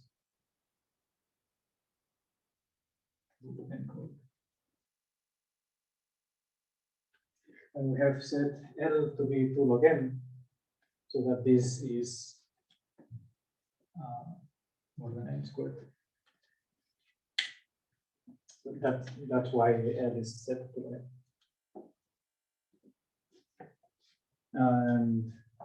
And of course now you'll say, okay, yes, thanks a lot, but maybe the proof isn't doing something like so structured. It could be that it just picks one of these clauses that are being encoded, and it just starts doing merges that we were not thinking of. How are we going to control that? And yeah, then the answer is the usual: hit it with a random restriction, and things will be fine. But now you're complaining again, and you'll say, "Hey, you just told me that this processing is not closed under restrictions. What's going on?" And then my answer then will be that that's true. What we're going to do is actually hit it with a restriction that only touches W variables, but not X variables. And okay, but now I think we're starting to get too deep into the proof. So I shouldn't probably be. I'll just say that it's possible to do it, and until you get to the second.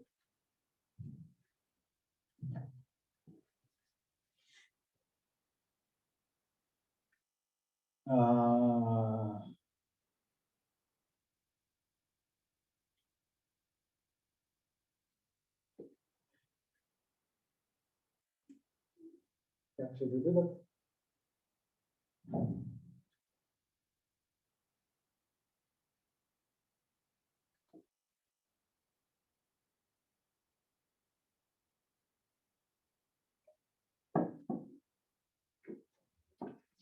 Yeah, so the structure of the lower bound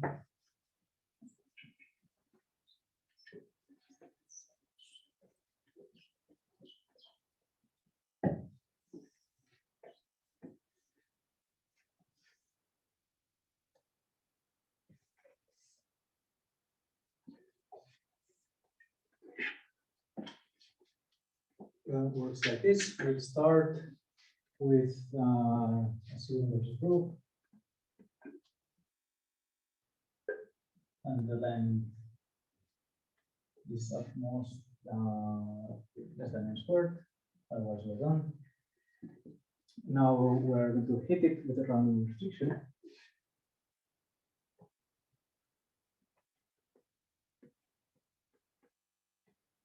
That sets W. So we're going to set all the W's to the same value because we don't want local contradictions. So what we're actually going to do is to pick. So look at all the possible blocks in L. So we'll set J in L will be set to 0 with probability 1/4, 1 with probability 1/4, star with probability 1.5. So the J is not a variable, so we can set to anything. So this really means that W I J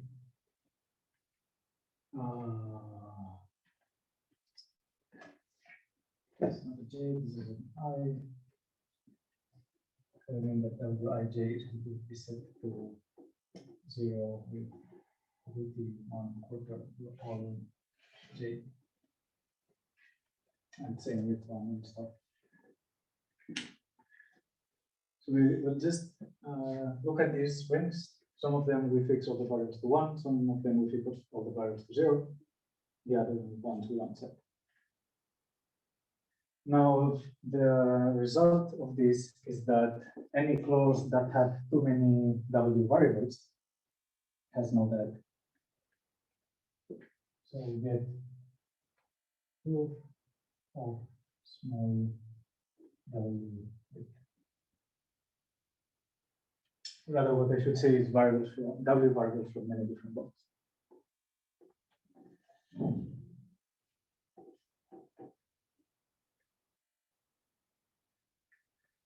And now we should be worried because we have restricted variables, even like that. There might be merges that used to be merges in the proof that are no longer merges. That's a possibility. So instead, what we will do is look at the fragment of the proof until we derive a clause C that is the properties. One, it depends on an X axiom, and second is that it contains no X variables. It would be probably nice to tell you that I consider this to be the X axioms. I consider this to be the W axioms.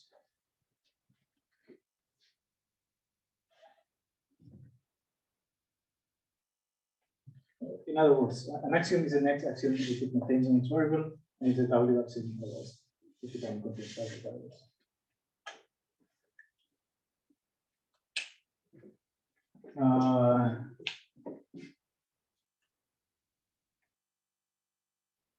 Right.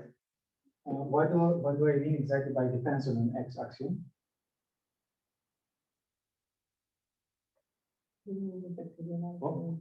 It's not appear, that part of the board is not appearing. Oh, which, so this part, the one I mean? Yeah. With that what? Can I move the owl? So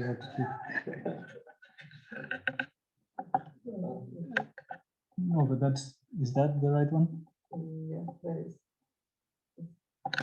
Okay.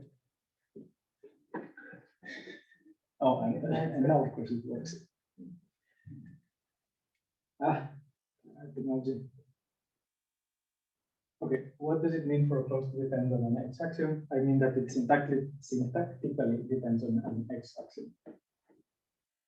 As I look at the derivation, and there's a path from an X axiom to the current clause. And yeah, this is a bit tricky because again, we could be doing weird things where we derive a clause that's ideally what would I like to say here? I would like to say it's a clause that contains no X variables. But this axiom, and it's not implied by these axioms. But turns out that if I allowed you to do this for free, as in there are,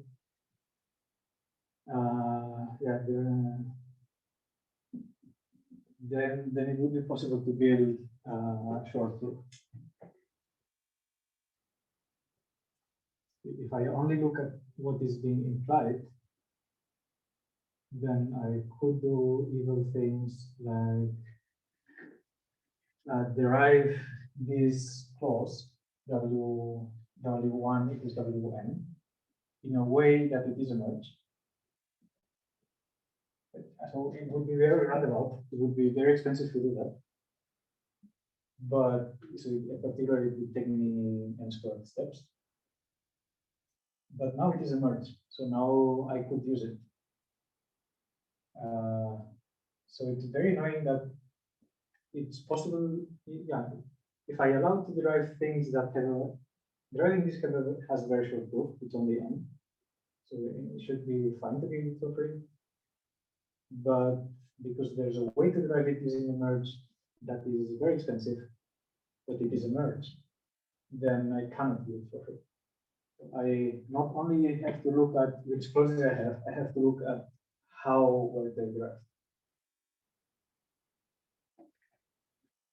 So that's why I insist on it depends on an X axis. I see that there's somewhere in the derivation of this where an X axis here.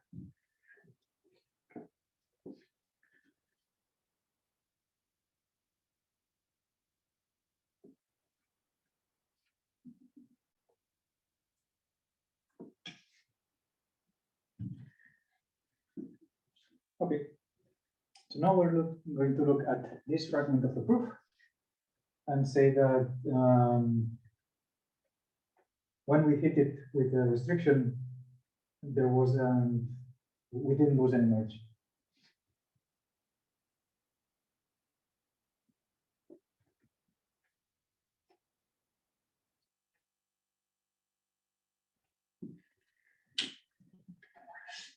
And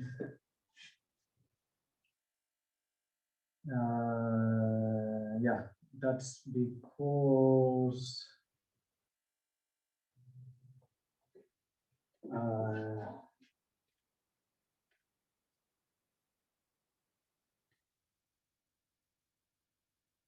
we can show that any merge that happened before here, it could only have been an X variable that was merged with another X variable.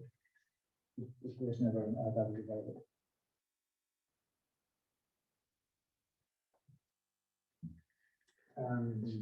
No, wait.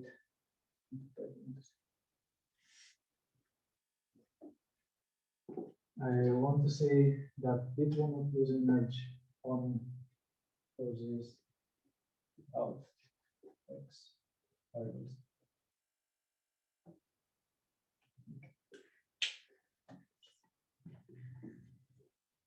So if your clause didn't have any X variables, then it was obtained by only resolving W variables. So by the way, I'm defining this fragment of a proof. If a clause has no X variables and does not depend on an X axiom, the only way we obtained it was by doing derivation steps with the W variables. And this, it's even without hitting with a restriction, there couldn't have been any merge in them. So clauses that have no variables can contain merges and cannot be reused.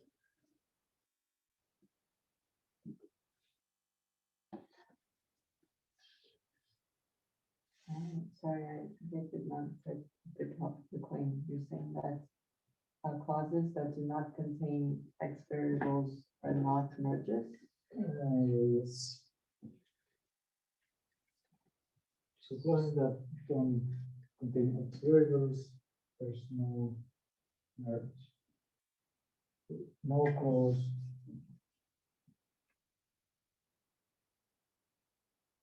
without X variables is a merge. Or rather was a merge before hitting into the restriction. Okay. And you just proved this? You argued why it was true? No, I argued why it should be true, but I didn't prove it.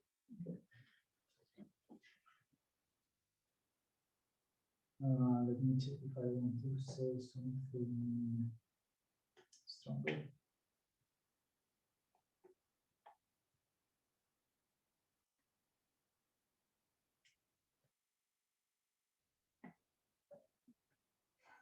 Yes, you. It likes me, yeah.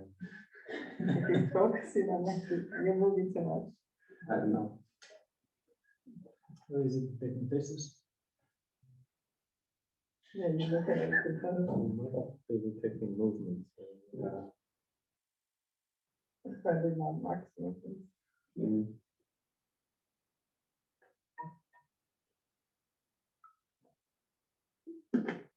Maybe it's checking the window outside. Light changes outside. Maybe. He wants to return to outside.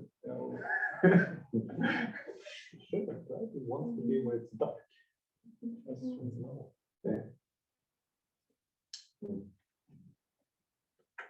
So it should be configurable, right? Like focus on the right side. Yeah. It'd be nice. So Yeah, I want to say. just that. Yeah. Okay. And now what I want to do is to pick that fragment and split it into parts, into parts, so many parts. So we're going to split this into m divided by L parts. that are not really disjoint but almost disjoint.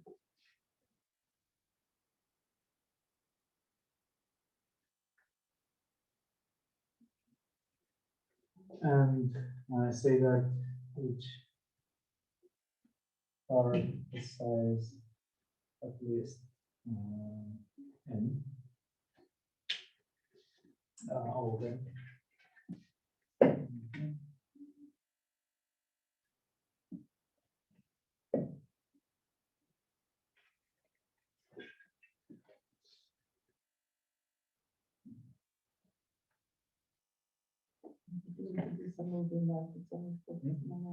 It's still hello.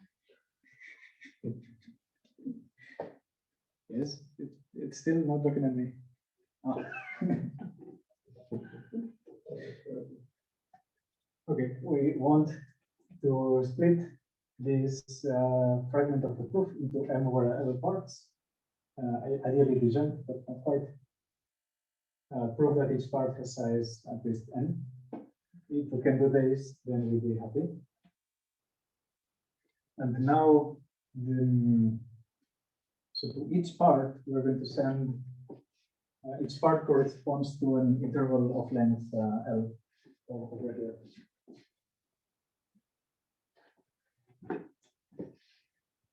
Each part is interval length L. So we are going to do that is we want to have restriction sigma I. What is the item? Ah, yes. X1 prime is going to be 1, 5 prime is less than 4, and it's let's have, instead of n variables, let's have ml of them. And now this is equal to the L. Now it should be n.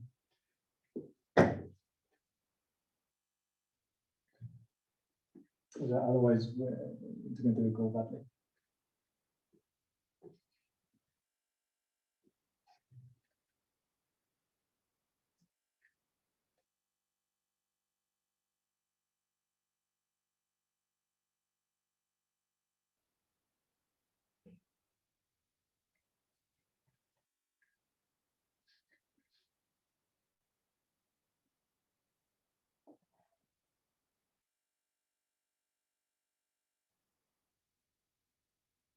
Okay. We have a restriction. We're just setting. We're satisfying things that come before the interval. We are not assigning things that are in the interval. We are setting things afterwards. This is not serious. No, it's.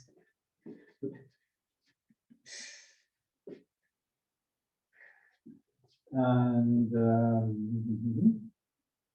we have split these things. And now we would like to define what the parts are. So part Ci is going to be closest such that they're either an X action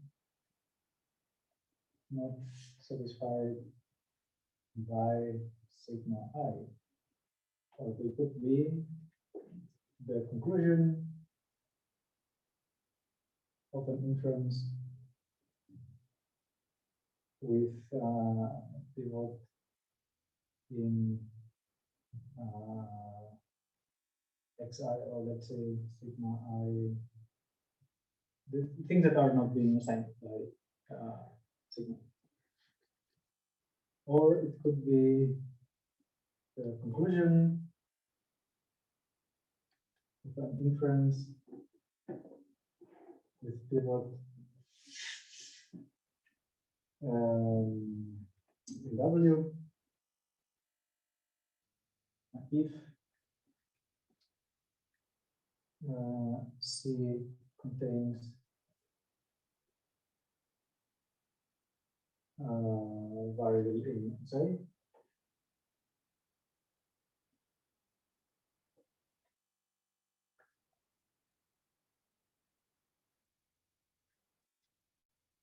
or it could be the same conclusion of the inference we got in W. And this one has to and depends on an X axiom. So it could not depend on an X axiom, but not depend on an X axiom.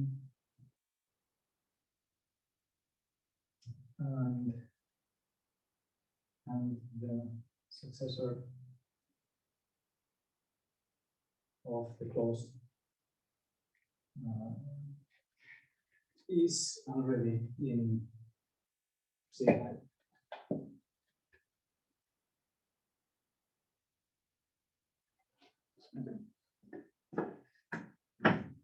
And that's not even everything. There's another. So the definition is not the right one. There's another condition, but let's not go there. What are we doing? So we're splitting this into n parts, and we are taking the axioms that are not being satisfied by this restriction.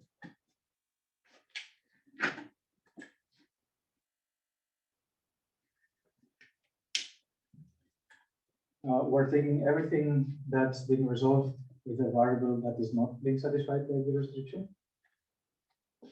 We are saying that something that contains a variable not satisfied by the restriction is also there. And we are saying that if you are one of these clauses that depends on the W axioms, but you don't depend on any X axiom, and your successor is in this part, then you should also do that. And now what we want to prove is that each of the CDIs is valid resolution proof.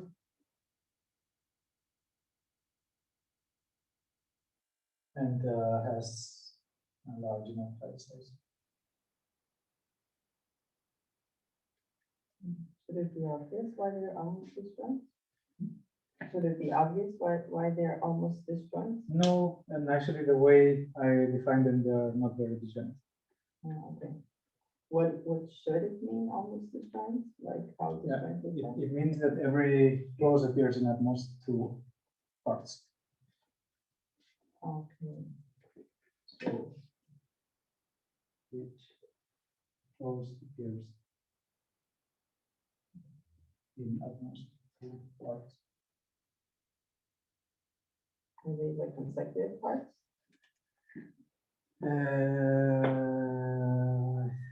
Most likely. Maybe. So you could Doesn't matter. even, yeah, it doesn't matter, but you could even like choose every other part and make sure that it's disjoint or something. Oh, yes, probably. No, but this is not true with this definition because now if a variable holds out many X variables, by this third condition, it will appear in many places. So we have to patch this and say that, oh, if you talk about many variables, actually it's only the first and the last variable that matters. So then I will only do that.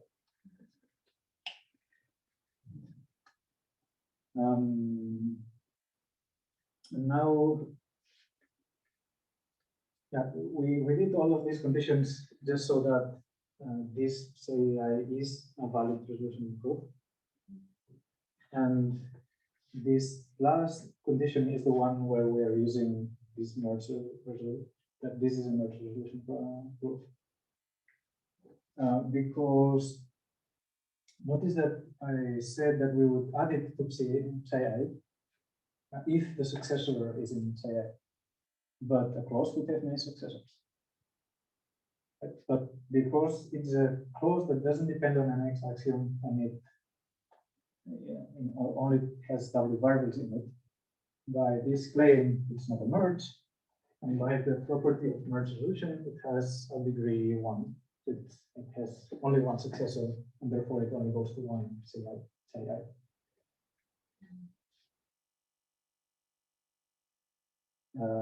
Yeah, so if you did with a normal resolution proof, what you would get, this thing that multi-joint would not be true. You would have all these Wi equals Wn clauses. They would be used. They would appear in many different CIs, which is something that does not happen over here. And yeah, let's not prove that this is a valid resolution proof. And to say that it has large enough size, I will just say that you have to use all the W. Okay, I will say that quickly. You can show that it has to use all the X axioms in that interval. It can be shown. And now every time that we use an X axiom, we catch the corresponding W values. But now we claim that this is a short, narrow proof. There's no clause that has many W values. So in order to make sure that that is true, we have to get rid of enough of these variables, and to get rid of these variables, we need to use all the W axioms.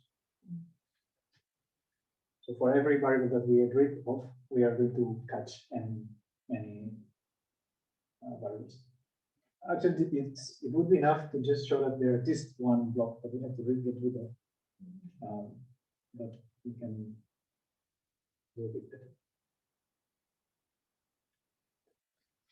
And yeah, I think we should not go more in that.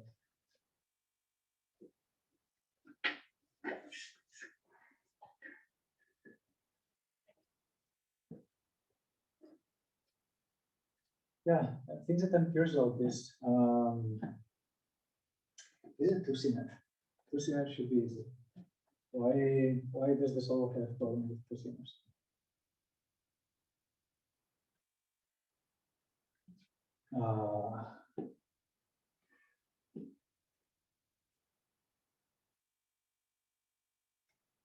Did you try to run a solver on these ones? I tried running Lingoling, it doesn't do very good. So it seems to be closer to n squared than to n. Sure. Not Lingoling, but whatever the current version of one solver is. Maybe Kisa? Most likely.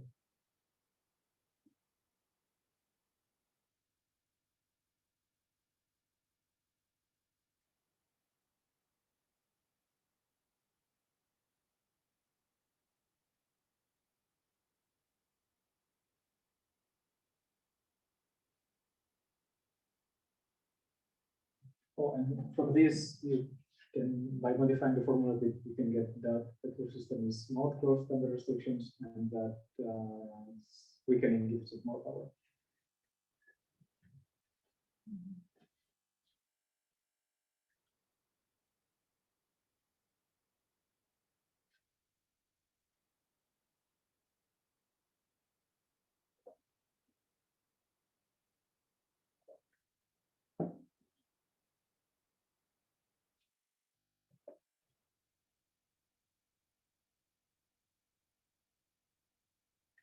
And this n parameter, I mean, the reason to play with it to make it log n was that, well, if you make it too large, then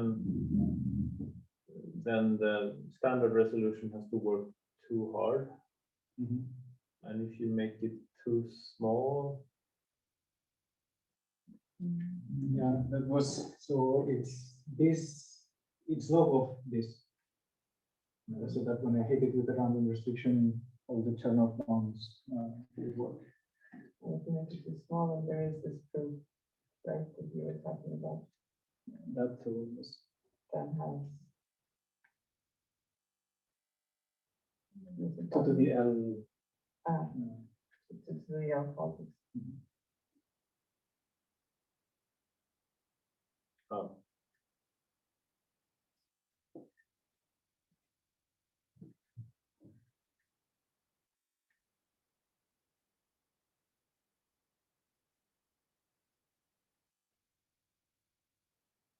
Yeah, I don't know what the solver should do to solve this. And you could argue that it should just look at the, identify that this is 2CNF. I will just do some preprocessing and learn that this is an important port that I want to put in my database.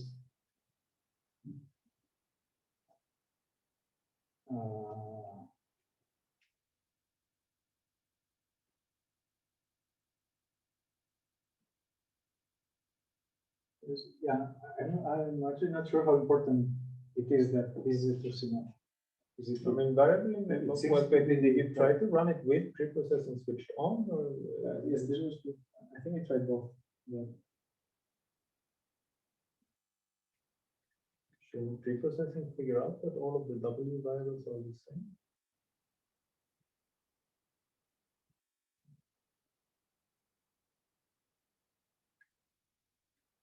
I would hope so.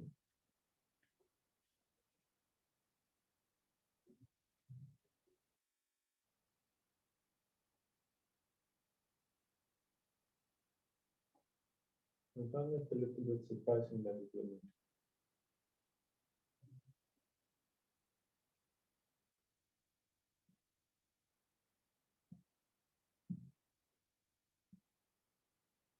Never mind.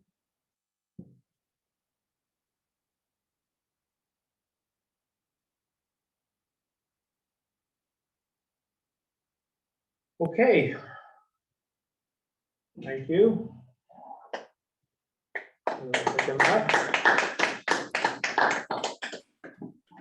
So let's see, do we have any Thanks for surviving this ordeal. questions from the chat before we close today's exercise?